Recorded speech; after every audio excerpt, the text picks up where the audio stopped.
नाशिकच्या सिन्नरफाटा परिसरात जमीन वादाने पुन्हा एकदा हिंसक वळण घेतलं आहे. देवळाली शिवारातील कोट्यवधींच्या जमिनीवर कंपाऊंड वॉलचं काम सुरू असताना लाठ्या काठ्या आणि हत्यारे घेऊन आलेल्या जमावाने मजूर, महिला आणि कामगारांवर हल्ला केल्याचा गंभीर आरोप करण्यात आला आहे.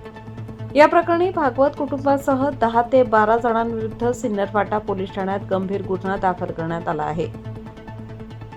देवळाली शिवारातील सर्वे क्रमांक 254/5/2 आणि 254/2 या जमिनीवर फिर्यादी अमर विजय पाटील यांच्या म्हणण्यानुसार कायदेशीर मालकी असून त्या ठिकाणी कंपाऊंड वॉल उभारण्याचं काम सुरू होतं.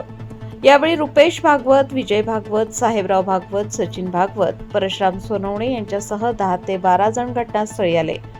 त्यांनी काम बंद करण्याची धमकी देत मजूर आणि महिलांना मारहाण केल्याचा आरोप फिर्यादीत करण्यात आला आहे. फिर्यादीनुसार एका अनोळखी व्यक्तीने लोखंडी पहार घेऊन पप्पू मुकेश सिंग यांच्यावर धाव घेतली. त्यांना वाचवण्यासाठी गेलेल्या अमर पाटील यांनाही लाथाबुक्क्यांनी मारहाण करण्यात आली.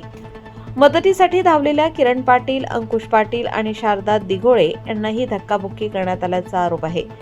एका महिलेला अश्लील शिवीगाळ करून ढकलण्यात आल्याचाही गंभीर आरोप फिर्यादीत करण्यात आला आहे. हल्लेखोरांनी कंपाऊंडच्या कामासाठी आणलेल्या आयशर वाहनावर दगडफेक करत पुढील काच फोडून नुकसान केल्याचंही तक्रारीत नमूद करण्यात आलं आहे. या घटनेमुळे परिसरात काही काळ तणावाचं वातावरण निर्माण झालं होतं. या मालमत्तेसंदर्भात विजय भागवत आणि दत्तात्रय भागवत यांच्याविरुद्ध यापूर्वीही गंभीर गुन्हा दाखल झाला होता.